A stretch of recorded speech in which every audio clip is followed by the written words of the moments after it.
Cabbage chutney. To prepare this vegetable chutney, cut cabbage into pieces.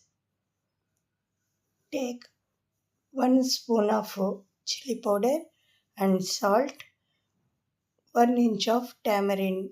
Tamarind is must for this chutney.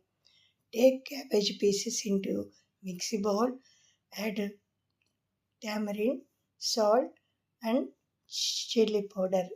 Chili powder take as per your taste. Grind until soft. Take 2 to 3 spoons of oil in a pan. Add 1 red chili, cumin, mustard, turmeric and add asafoetida. Fry few seconds. Asafoetida is important for this.